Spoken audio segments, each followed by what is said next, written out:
as you know, Dennis Rodman was on CNN, and as he was talking to Cuomo about his trip to North Korea for Kim Jong Un's birthday, he was asked about Kenneth Bae. What is he going to do to try to get or convince authorities in North Korea to let Kenneth Bae go? Well, Rodman didn't really like that question. He didn't take kindly to it. And for those of you who didn't see the clip, take a look at this. Got 10 guys, all these guys here.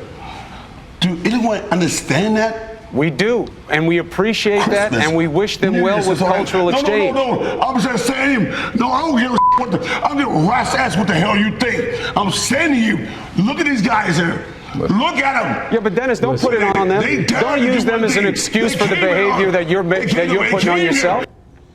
So he kind of went ballistic, and it's everyone was possible talking that about he it. has watched wrestling in his life. Because that was very wrestling promo right there. Yeah, he did not handle it in the most professional way. And of course, he doesn't like to be criticized, but even when you're being criticized, it's not usually a good idea to kind of blow up like that. Well, his publicist has released an apology to the Associated Press, and Rodman basically says that he was unfortunately under the influence of alcohol when he was doing that interview. Again, not so professional, but I would like to read you guys his apology, and then you can judge for yourself whether or not you want to accept that apology. He says, "I want to apologize. I take full responsibility for my actions. It had been a very stressful day. Some of my teammates were leaving because of pressure from their families and business associates. My dreams of basketball diplomacy was quickly falling apart." He continues to say, "I had been drinking. It's not an excuse, but by the time the interview happened, I was upset. I was overwhelmed. It's not an excuse. It's just the truth." Yeah. This is perhaps the perfect example of what Jon Stewart was talking about on The Daily Show, that it's just, we can talk about potheads and say they're stoners, you know, it's ridiculous that they do what they do, but drinking is totally socially acceptable. Drinking has now become the catch-all excuse for any kind of behavior. I know. You can smoke crack or launch a tirade against a CNN host. In either case, it's perfectly fine. I don't think people are going to read that statement and think it's perfectly fine. I don't he was think it's coherent. In his defense. He was. But and I remember once he started talking, a few of his buddies kind of like told him to stop. I don't know if you noticed that. And then he was like, no, I got it. Like he said something along those lines. I'm paraphrasing. I don't remember the exact wording of it.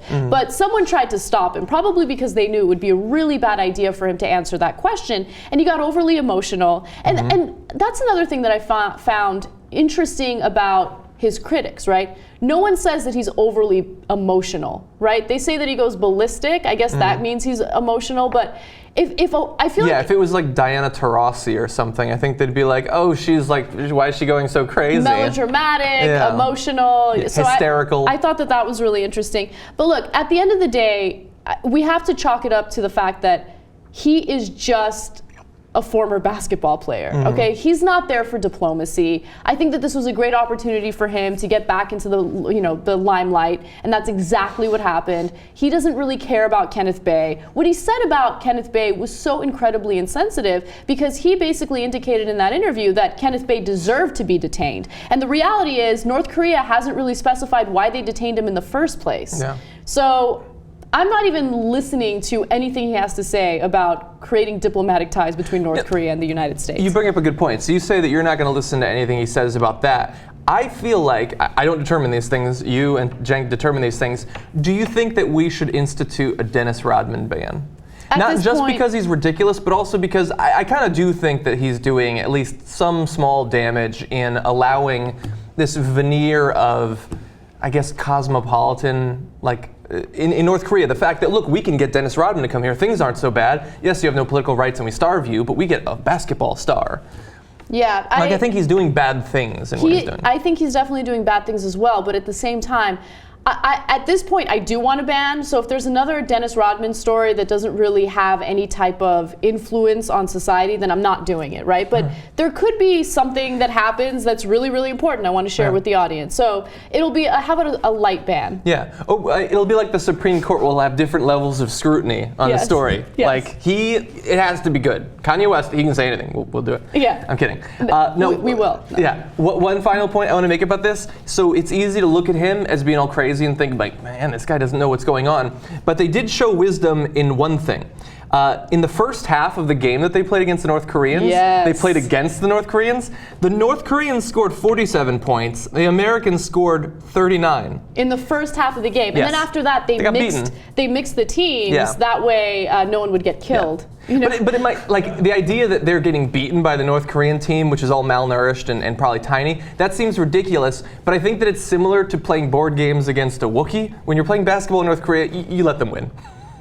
Yeah, definitely. I mean, that would have been a really tricky situation because as the American team, do you allow the North Koreans to win because you don't want to get murdered? Or eaten by dogs. Yeah.